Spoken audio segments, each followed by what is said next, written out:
This fall, the Getty is releasing a new podcast series titled Recording Artists with host Helen Molesworth.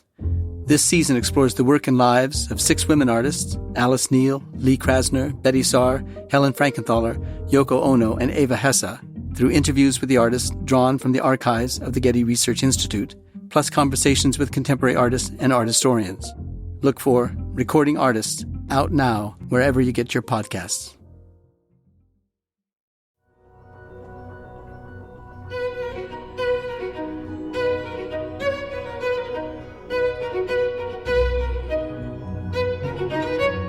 Hello, I'm Jim Cuno, president of the J. Paul Getty Trust. Welcome to Art and Ideas, a podcast in which I speak to artists, conservators, authors, and scholars about their work. I think there are a lot of interesting frameworks for understanding these late works. But really what they boil down to for me is just the sheer pleasure that Manet had, the sheer joy he had in painting. In this episode, I speak with Getty curators Scott Allan and Emily Beeny about their exhibition, Manet and Modern Beauty.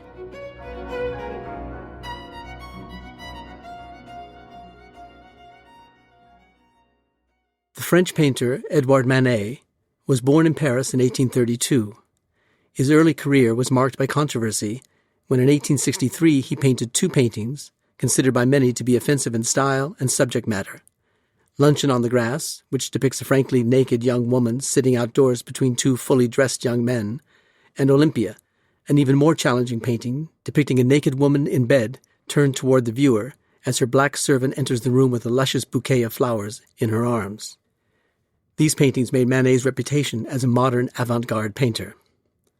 The exhibition Manet and Modern Beauty looks at a somewhat different painter. Drawn from the artist's late career from the mid-1870s until his death in 1883, the exhibition's paintings and drawings feature intimate depictions of floral still lifes and finely dressed men and women in beer halls and public gardens. To learn more about the exhibition, I spoke with its curators, the Getty Museum's Emily Beeny and Scott Allan. We met in the exhibition's galleries. Emily and Scott, thank you so much for joining me this morning on the podcast for the exhibition Manet and Modern Beauty. The exhibition begins with a painting of Manet by his friend Henri Fantin-Latour. Tell us about this painting. So here we really have a portrayal of Manet near the beginning of his career as a kind of Parisian dandy and gentleman. He's dressed very dapperly with a top hat and spiffy coat and vest and these sort of buff-colored pants. He's gripping a cane in his hands, one of them bare, the other gloved. And I think really Fantin set out to underscore Manet's personal elegance and charm, which I think a lot of critics during Manet's early career maybe weren't quite so aware of, because in the 1860s, of course, Manet is painting these provocative, confrontational pictures that he shows or tries to show at the annual state-sponsored salon. What were those pictures? So paintings like Luncheon on the Grass, the famous picnicking scene with the 2 fully dressed men seated beside a nude female picnicker. So that is rejected by the jury in 1863, shown at the adjacent Salon des Refusés, to critical astonishment and bafflement in general. And what about the other painting, Olympia? So Olympia is shown at the Salon in 1865. It makes it past the jury, but then goes on to cause an enormous uproar. It's essentially a reimagining of Titian's Venus of Urbino in the guise of a contemporary Parisian prostitute and her attendant. So again, both in its rather broad handling and most especially in its shocking modern life subject, that painting really does scandalize Manet's contemporaries. What was Fantin-Latour's intention by this painting? Well, I think in exhibiting this picture at the Salon of 1867, Fantin really sought to publicize Manet's sort of gentlemanly persona, the fact that even those who found his paintings scandalous often found the man himself, Manet himself, personally charming and genteel. And Fantin makes a clear point of his relationship to Manet by inscribing on the painting, "Mon ami Manet." Exactly, yeah. So the painting is exhibited in 1867, is that yes. right? Yeah. That's a time in which the term modern had some particular ideological meaning to it. So the exhibition is about modern beauty. So what is it about modern beauty? Why this painting? Because looking at this painting today, you'd see a man dressed in the highest fashion, and that wouldn't have been what one thought of when one thought of Baudelaire's definition of modernity as a kind of rebellious position relative to society. The essay to which you refer by the poet Charles Baudelaire, the painter of modern life, actually fashion plays a surprisingly large role in this essay. There's a whole section of the essay that's titled Beauty, Fashion, Happiness. And I think that the reason why fashion is so important to Baudelaire's definition of the painting of modern life is that fashion is a phenomenon that changes. And to paint modern life is to paint the world in a state of flux. So let's walk over to this painting, a painting called Boating of 1874, 1875. And Scott, it's the first picture that someone coming to the exhibition would see that was painted by Manet. Why this painting here in this part of the exhibition? Well, we wanted to grab visitors' attention right off the bat with one of the boldest and brightest Manets of the 1870s, a decade in which he's really engaging closely with his Impressionist friends. What Manet is showing us here are two large-scale figures at close range to us in a boat that sort of dominates the whole bottom half of the picture, and that is sort of abruptly cropped by the picture's framing edges. And this boat is positioned against this bright blue wall of water. There's no horizon line. This blue just fills the rest of the picture. Dominating the center of the composition is a fashionable gentleman wearing a boater's outfit, white pants, white shirt, and a straw boater's hat. He's holding a tiller. He's striking this very dynamic, open pose, almost a slight caricature of masculinity. And then reclining sort of at his knees across the boat is a woman in a loose flowing day dress that's rendered in this kind of brilliant flurry of impressionistic brushstrokes. And she's sort of gazing ahead coolly, kind of ignoring her companion. So that's the picture. And I think when it was first shown by Manet at the 1879 Salon, he held it in his studio for a while and I think worked on it quite a bit. It really shocked his contemporaries for the brightness of its tonality and the boldness of its composition.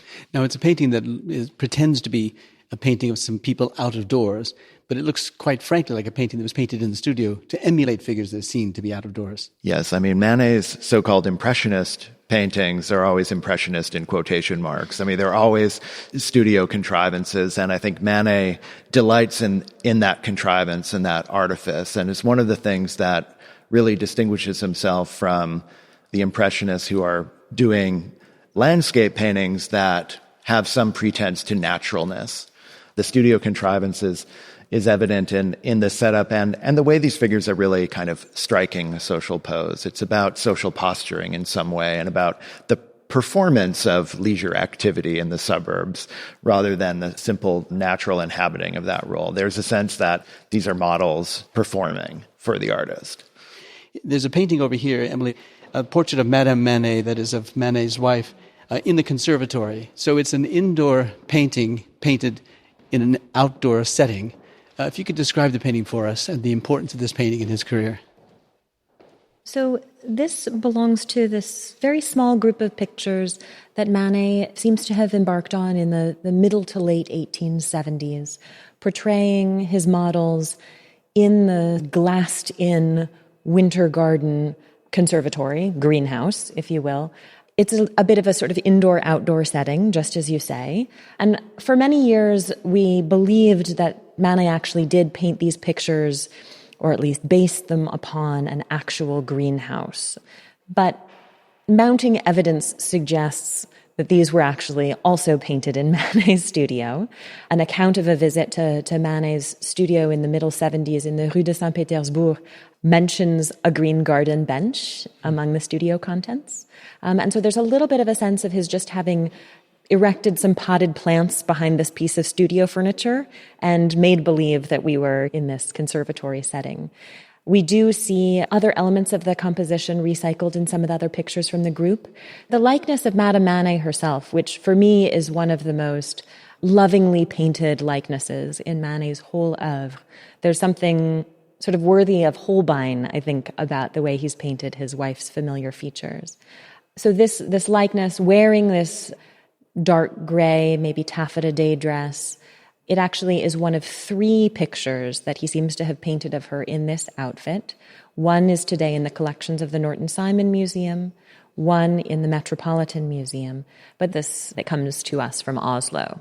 This is the most finished of the 3, despite the fact that the lower zone of the painting, her hands, for example, what appears to be a hat sitting beside her on the bench, and perhaps a shawl of some kind draped over the back of the bench, that these are barely laid in.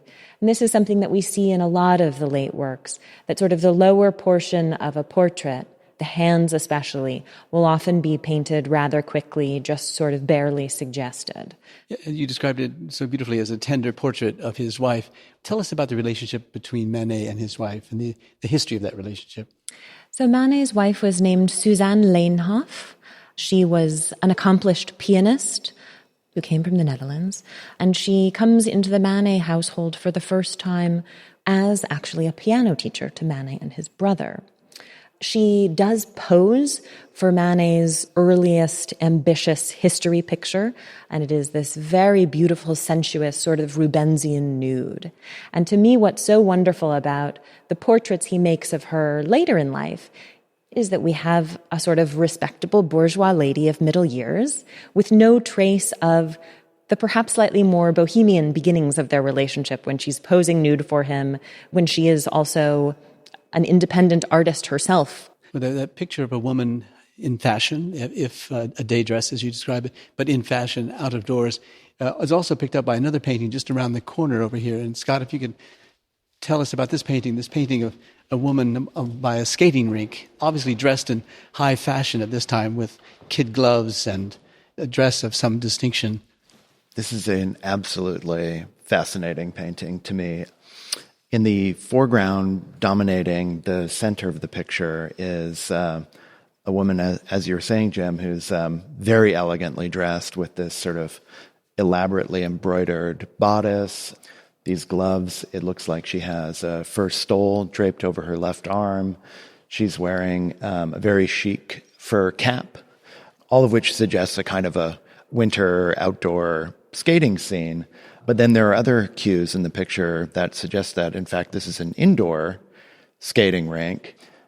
You know, she's dressed in what seems to be a kind of a winter ensemble, but if you look at the background, the very upper register, there's what appears to be a decorative landscape with sailing boats and foliage, evoking more a sort of summer river time scene, which in conversations that Emily and I have had, we think it must be some kind of decorative panorama painting in one of these sort of newfangled improvised indoor skating rinks in Paris, which were all the craze in the mid-1870s.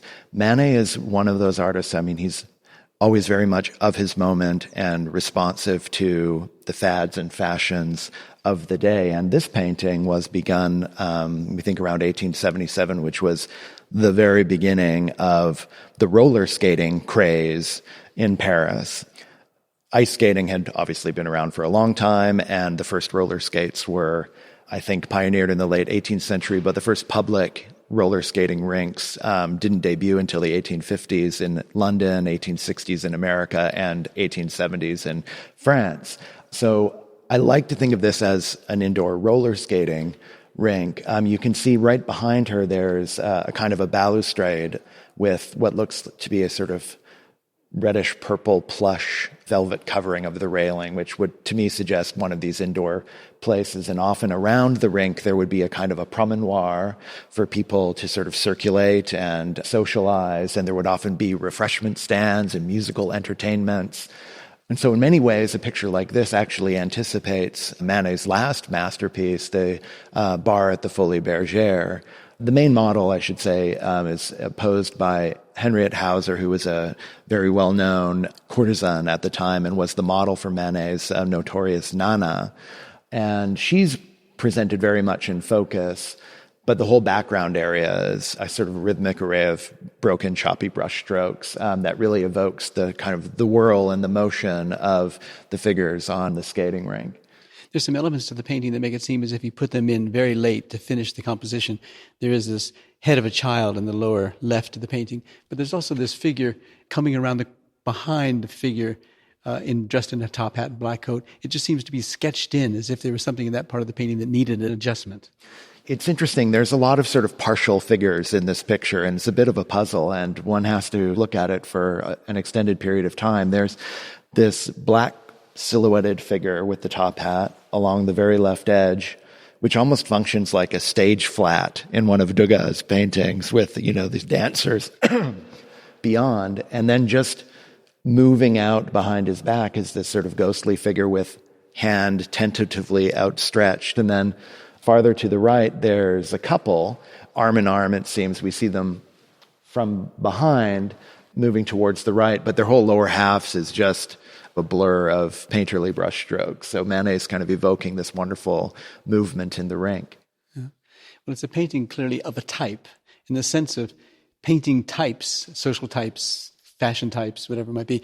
It's also over here, and Emily, if you could help us with this painting, a painting called Plum Brandy, showing a woman sitting at a marble tabletop. But what I'm interested in is that we just went from a high-dressed skater outside in a recreational setting to an indoor setting of a woman looking very much like a working girl as a kind of type. Mm-hmm. So what about this sense of type that he paints? Yeah, I love this painting.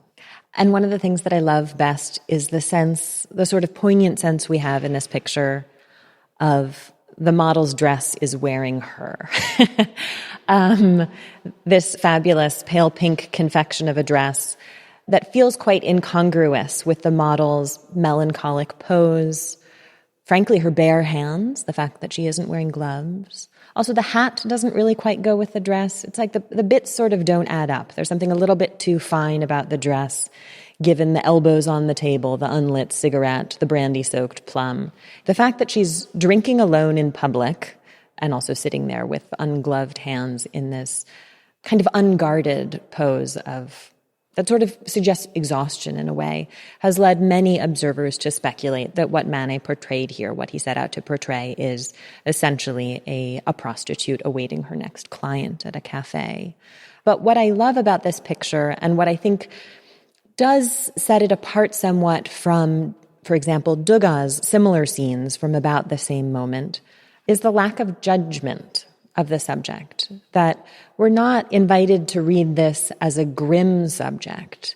We're sort of invited to engage in an exercise in people watching. It feels very much like actually sitting at a cafe and watching a stranger and just sort of wondering what her deal is. Now, there's something about the composition of the painting in which she's sitting, as I said earlier, behind this marble-topped table, this sense that this kind of framing device. When we looked at skating, she was also framed by that railing that was just behind her. And if we look to the right of this painting, this woman reading, it's once again a framed picture, tightly compressed in its frame, of a woman who's in high dress now, reading a newspaper out of doors. The sense of even when he's out of doors, he's constantly framing the composition and the major figure within the composition. Absolutely. I think one of the really fun things we've noticed in unpacking the show, in opening the crates and putting things on the wall, is Manet's very frequent practice, actually, of scraping into the wet paint a kind of square viewing window that literally enframes the composition, and that we think might have been a practice designed to guide the framer in how actually, literally, to frame the canvas. But as you say, this absolutely is a picture all about framing in, I think, more ways than one. Certainly the composition is cropped at the left. We only get half of this woman's frothy glass of beer. We only get part of the newspaper that she's reading on a stick. But these two details signal to us that she is meant to be sitting probably at an outdoor cafe, reading a kind of illustrated, probably fashion journal. I think the first sign that we have that maybe something isn't quite right, that this isn't actually a scene Manet sketched on the fly at an outdoor cafe, is the fact that the model is in winter clothing and she's posed against this very sunlit landscape with a stretch of sunlit path, these two slender trees, these red flowers, all described with a kind of dappled flurry of impressionistic brushstrokes. Well, if we look actually at the painting that hangs in our exhibition beside this one, a portrait of a lady called Madame Gambier, there we see the very same two slender trees, the same red flowers, the same sunlit stretch of path. Both of these pictures, we believe, were actually staged in Manet's studio in front of one of his own landscape paintings. And there's an additional sort of clue to that, I believe, in the painting of the woman reading, this wonderful first picture from the Art Institute of Chicago.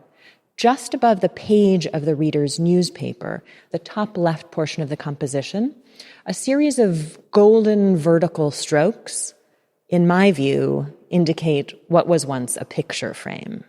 So that actually Manet had painted one of his own landscape scenes, a picture that's called The Watering Can, and we do in fact see the remains of the watering can just behind the reader's head.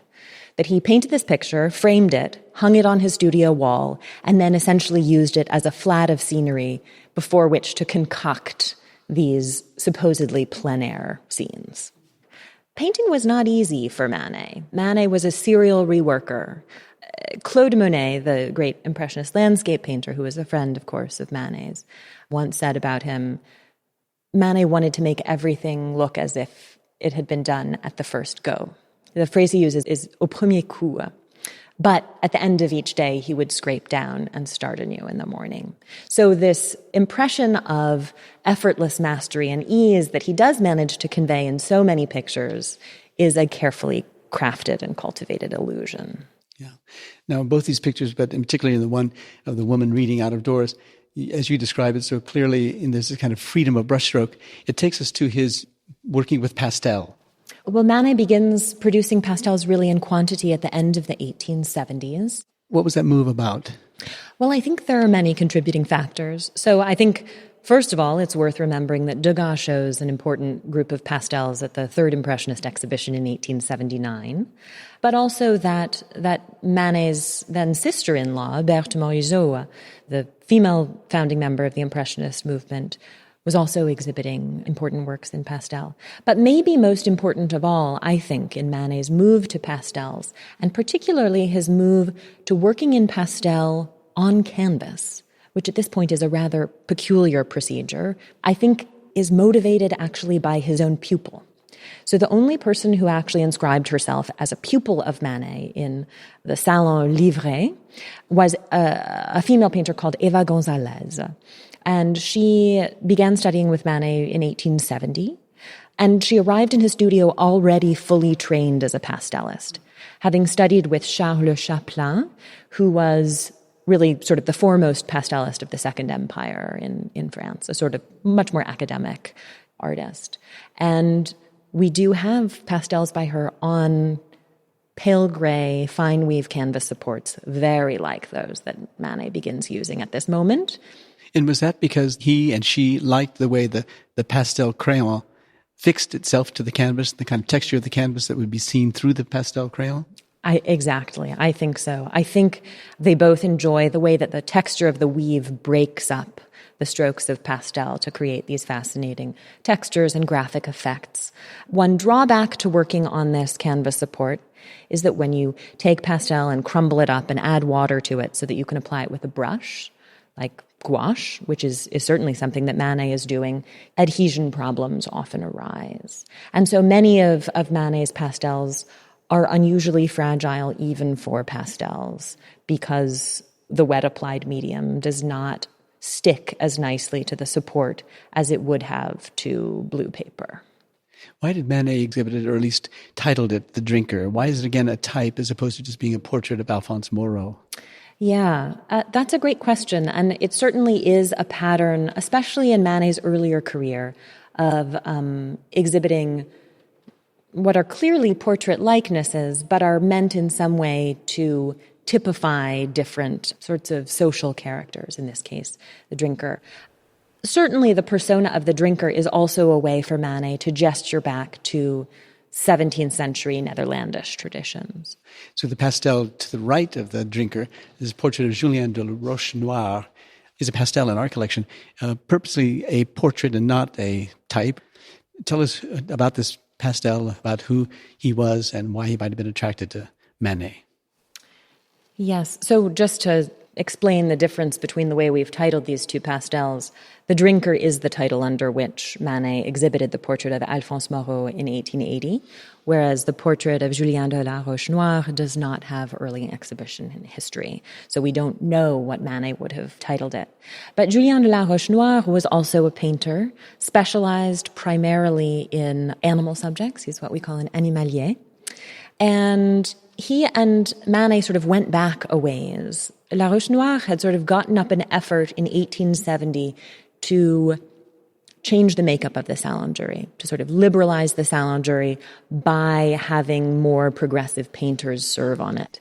The interesting thing, I think, about both of these pastels, having both of them here together, is that most of Manet's pastels actually portray beautiful women in elegant clothes.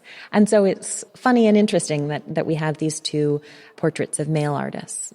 The interesting thing, I think, about portraying these not always so handsome men, I mean, for me anyway, Alphonse Moreau, very handsome, Julien de la Roche-Noire, perhaps a little bit less so, in the pastel medium, these sort of dry, powdery sticks of color, is that certainly by the 1870s, pastel was a medium firmly associated with femininity, associated with female artists like Eva González, but also and especially with female sitters. So there's something quite interesting about using this quintessentially female medium from a 19th century perspective, this colored powder akin to makeup, to describe somebody who looks like Julien de la Roche-Noire. Yeah. I want to go to another portrait over here of Antonin Proust. And Scott, maybe you could tell us about this, because this is a very different kind of portrait painting after those two pastels, something quite bold and large. And tell us about who Antonin Proust was, his relationship to Manet, and why Manet painted this portrait at this time. Antonin Proust was a very old friend of Manet's. They were exact contemporaries, both born in 1832. And Proust and Manet, they had gone to school together. They had both been in Thomas Couture's studio in the 1850s, before Proust eventually embarked on a career in journalism and politics. By the time that Manet portrayed him in this picture, which was shown in the 1880 Salon, Proust was really a rising star in the Third Republic's art administration, the state art administration of the day. And there was a lot of chatter about him being the next minister of fine arts in France.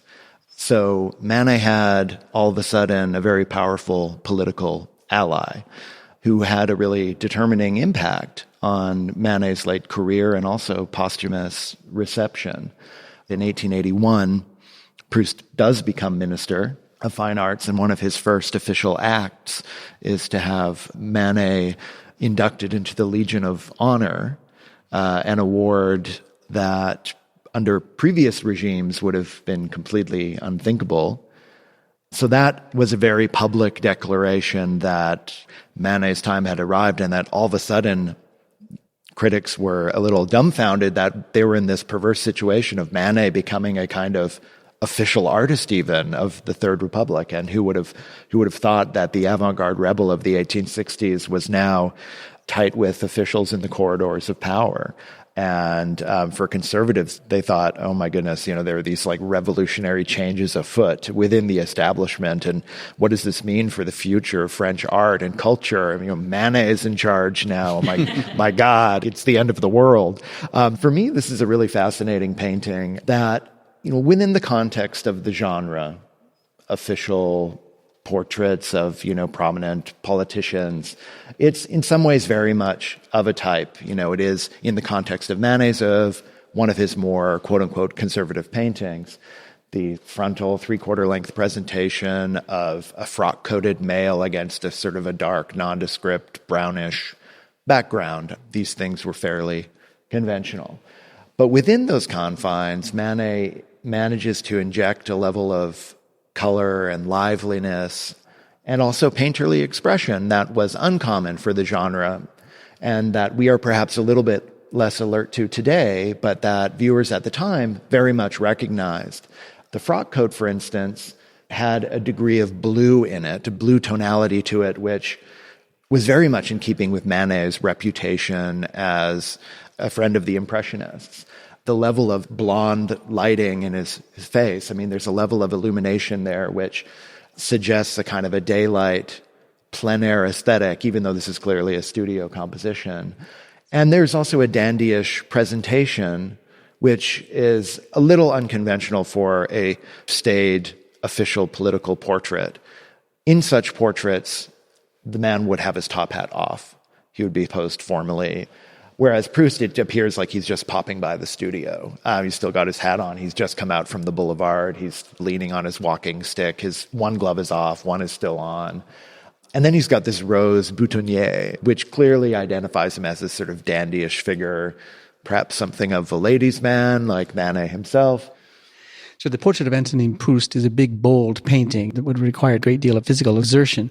But I know that his health wasn't so good at the time. Tell us about that. Well, I think it was around 1879 that he first really started manifesting some of the stronger effects of the tertiary syphilis, which would ultimately claim his life in 1883. He started having these sort of shooting pains in his leg. He started dragging a leg. Walking around, his mobility became increasingly difficult over the course of the early 1880s. And this really, in some ways, threatened his most dearly held social persona as a flaneur, as a man about town, as the boulevard dandy. And all of a sudden, Manet, is having a hard time walking any distance down the street. And increasingly in the last few years, he's kind of confined to the studio, confined to the apartment, and then pursuing treatments and rest cures in the suburban outskirts of Paris. And he does that in the summer of 1880, the summer of 1881, the summer of 1882. And so his whole social routine is upended. And it really does affect his production, both in terms of the subjects he paints, the genres he concentrates on. All of a sudden, we see a lot more still life and garden pictures as a result of some of these sort of periods of suburban exile. And in terms of the sheer dimensions of his work, as you mentioned, major salon paintings of the 60s and 70s, these are big, grand productions that require a lot of physical effort. And as you walk through the show here at the Getty, you'll get a sense of the diminution that happens. We start with some of the larger scale work, the large scale figure paintings, and then we end up with some absolutely beautiful, very delicate works on paper and small still life paintings. And it's that smaller, more intimate, private side of Manet is what we're really trying to highlight in the show. It's a less familiar side of the artist. A lot of those works are still in private hands, and we hope that those works will be a real discovery for visitors. Yeah, let's look at them, because they are paintings, both oil paintings and watercolors, that are intimate paintings that are made for a friend, either on letters, to ornament letters, or just single paintings. For example, this painting of a single asparagus.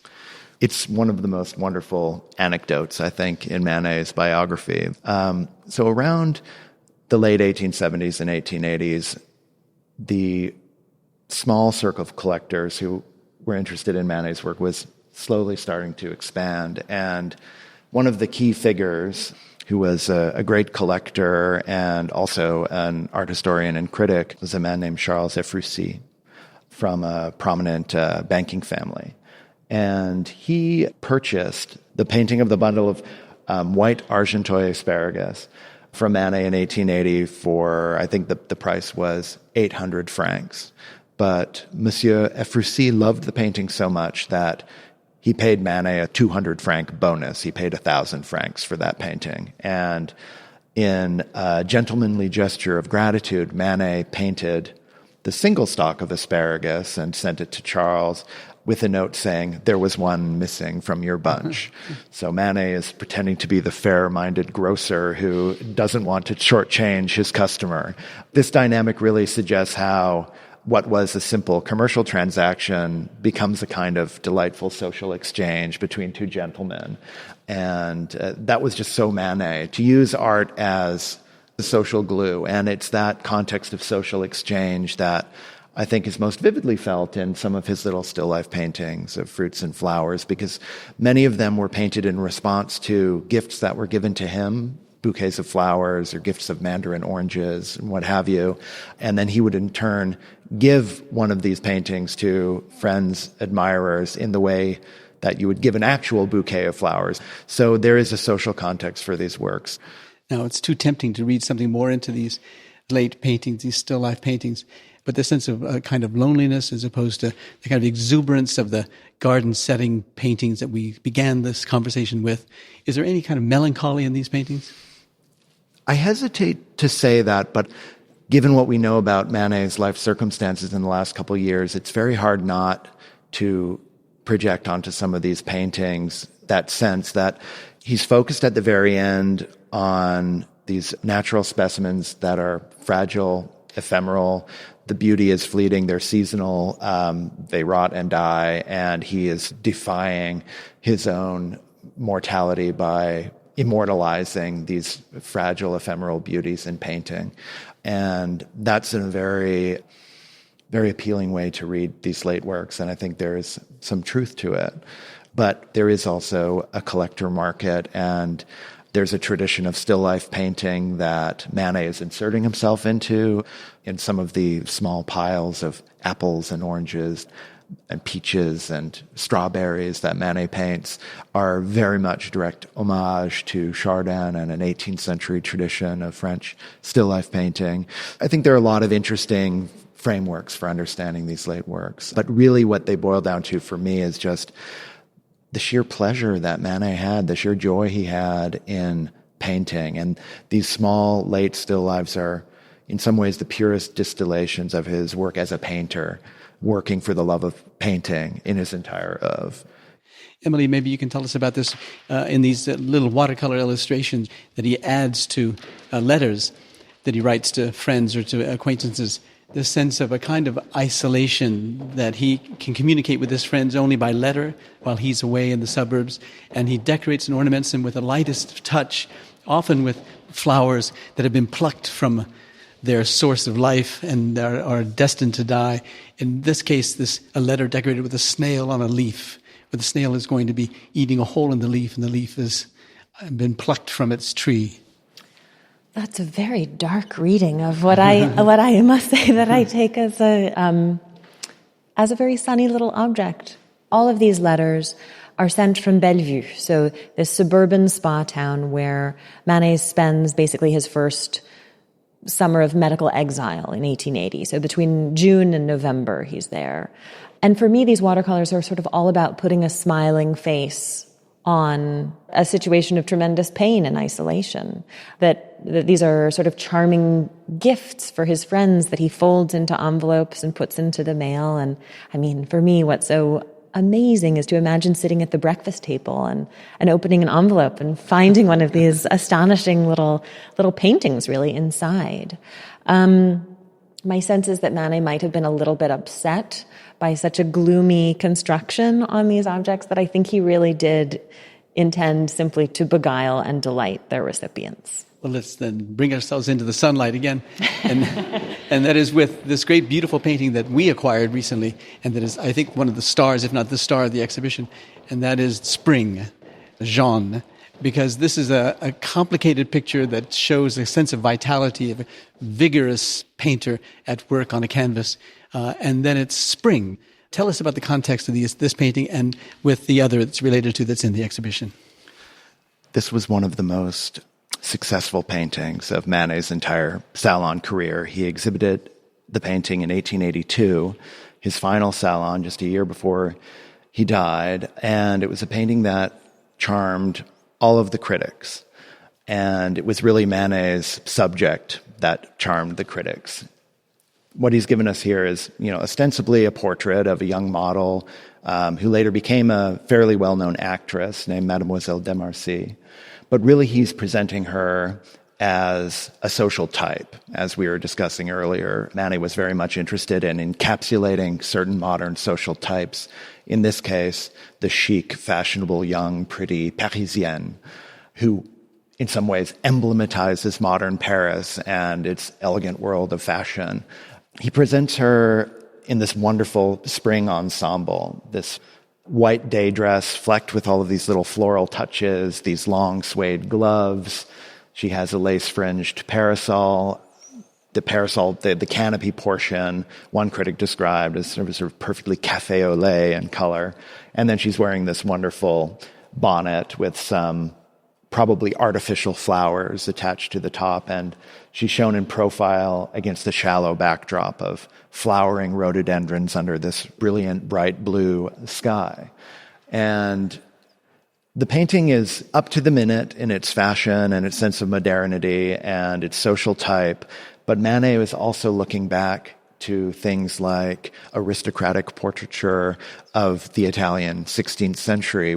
Manet, especially at this point in his career, when his health is failing seriously, he is starting to think more and more about his posterity, his place in the museum. And there's something that if you read Zola's art criticism, he often uses spring, and particularly the notion of an eternal spring, to talk about art that really survives the test of time and that maintains its vitality into the future. And so I think there's the central paradox of a picture like this is that Manet is really aiming to create a truly enduring icon of fashionable notion of beauty in his day, but he wants to have it both ways, for it to be up to the minute, contemporary, but also stand the test of time and appeal for the ages. You described this picture in the catalog as part of a seasons project. What was that seasons project about? We still wish we knew a little bit more about the exact circumstances of this. What we know is this. This painting was exhibited not in the context of a decorative series on the seasons, but alone with the title simply Jeanne. A woman's name. A woman's name. And we know that Manet's good friend Antonin Proust purchased the painting quite early on, near the very beginning of the Salon in 1882. And we have it on Proust's authority and some other contemporary commentators that Manet intended this painting to be part of a decorative series on the theme of the four seasons, in which each season would be emblematized by a pretty Parisian woman. In the end, he only produced one other painting in this anticipated series, and that was Autumn, which we've been able to reunite with Jeanne, also known as Spring, for this exhibition. They haven't been seen together in about 40 years, so we're very privileged and honored to have this painting from the Musée des Beaux-Arts in Nancy in eastern France here with us at the Getty. This picture portrays a slightly older woman than Jeanne was still in her teenage years when Manet depicted her for Spring. But this represents Marie Laurent, who was in her early 30s, I believe. And this is a wonderful picture. Manet shows her in this dark fur coat. She's got her hands in a fur muff. And she's shown against this brilliant blue background, sprinkled with these chrysanthemum motifs, a fall-blooming flower. And the story is that Manet's good friend Antonin Proust, the first owner of Jeanne, provided the Japanese robe that served as the backdrop for this portrait. So it is an extraordinary and striking portrait, but who exactly was Marie Laurent? So Marie Laurent was the daughter of a laundress from Nancy who began her career on the stage in Paris while still a teenager and retired from the stage at age 25 in order to be kept in really quite grand style by an American dentist, Thomas Evans, who'd actually made his fortune at the court of Napoleon III, where in addition to being a dentist, he was a major real estate speculator during Haussmannization. In any event, Evans buys a house for Marie Laurent on the edge of the Bois de Boulogne, and there she entertains regularly musicians, most all of the great writers of her era, as well as artists, whose work she collects, and most especially whose work she encourages Dr. Evans to collect. So she sort of grants Manet entree into her glamorous social world of other actresses and demi-mondaines and their wealthy lovers. She helps sort of produce the market for Manet's late pastel portraits and also for his flower paintings. Well, that brings us to the last couple of years of his life and the last paintings in the exhibition. So let's look at the still life paintings. So we're in a gallery, at the last gallery of the exhibition, surrounded by these still life paintings of cut flowers in what I assume to be crystal vases. And I always have loved the charm as well as the complexity of painting these paintings, because there's a container of cut glass or crystal within which there is water, and then within the water there are the stems of the flowers, and the light has to penetrate all of that, but yet not lose the distinction between the elements that comprise the still life. So they seem to be tremendously challenging. I completely agree. For me, the paint handling in these vases is really the ultimate in terms of Manet's talent as a painter. One of the things that's really become apparent as we've brought the works together for the show and examined them and studied them is this complicated layer structure of Manet's paintings. Physical layer structure? Physical layer structure. Mm-hmm. You know, there's this kind of cliched notion of Manet as this very spontaneous alla prima painter, you know, just blank canvas, quick brush strokes, as Emily was evoking earlier. But it's much more complicated than that. He scrapes constantly. He lets a lot of exposed ground do a lot of the work for him. He can be very economical in his means. And in these vases especially, there is a dance between opaque touches of paint and areas left in reserved, areas of exposed ground, areas where there's just maybe a thin, delicate wash of paint. So there is a three-dimensional layer structure that he manages to maintain in a nice, loose, open way to capture some of that visual complexity that you're evoking between solid and liquid, front and back, interior, exterior, solid and void, transparency and opacity, to convey the complexity of light's action through this vase with all of the complicated bits of plant matter and floral material in those vases. And, you know, he sort of skirts the edge of legibility so often that it's sort of it's so tantalizing to kind of get up close and try to puzzle out what's happening with these vases, and they're magnificent pieces of painting. Who were they painted for? For the market or for friends? The answer is both, in fact. It was sort of a small circle of collector friends, really, who were buying these things. And if you look in Manet's sales book, a transcription of which fortunately survives, if you look at the entries for 1880, 1881, 1882, flower paintings really account for, I don't know, half of the entries. Like it's a lot. And it's a small number of collectors who are buying them for pretty decent prices, 200, 300, 400, 500 francs, depending. So it is a kind of a commercial breakthrough for Manet in his career with these flower paintings. But as I was saying earlier, they're also part of his social world where the giving and receiving of flowers is everyday social currency. And we know that some of these collectors who were commissioning flower paintings would bring Manet flowers. They would sometimes furnish the vase that they bought in a nearby shopping arcade as sort of a fashionable chinoiserie or Japanese vase. And then sometimes it was, you know, people bringing Manet flowers because, you know, he's ailing and it was a form of well-wishing. And so he painted those too. And in a few cases, he gave flower paintings as gifts to women of his acquaintance, like as a New Year's gift or, a gesture of admiration. But mostly he sold them. And he sold them quickly. They flew off the easel is the impression that I have. There is something that's both mournful about these paintings at the end of his career, that they're cut flowers in vases, and something quite spontaneously beautiful and robust about them too. So it isn't a simple end of a life. There's a lot of contradictory things happening in these flower paintings. And one thing that really struck me, when you see these in person, these canvases are mostly about 55 centimeters tall. Not huge, but since the scale of the vase and the flowers is quite large in a way. I mean, they really fill the picture plane.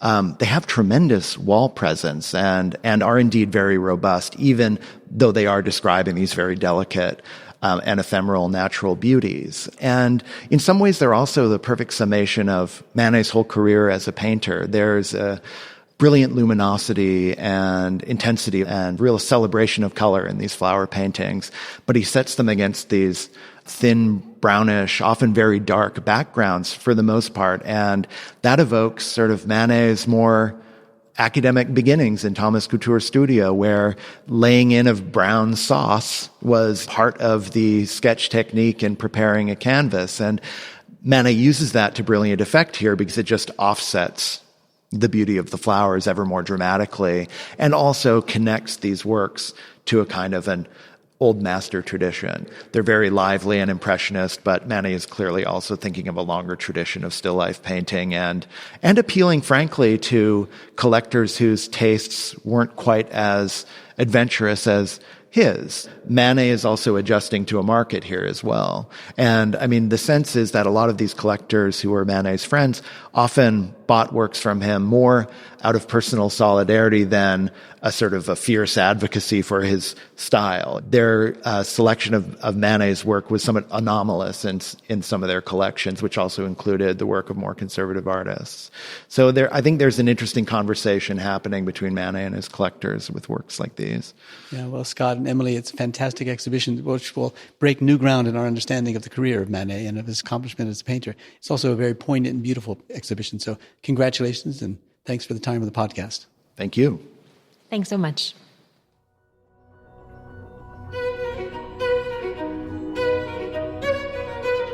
Our theme music comes from the Dharma at Big Sur, composed by John Adams for the opening of the Walt Disney Concert Hall in Los Angeles in 2003.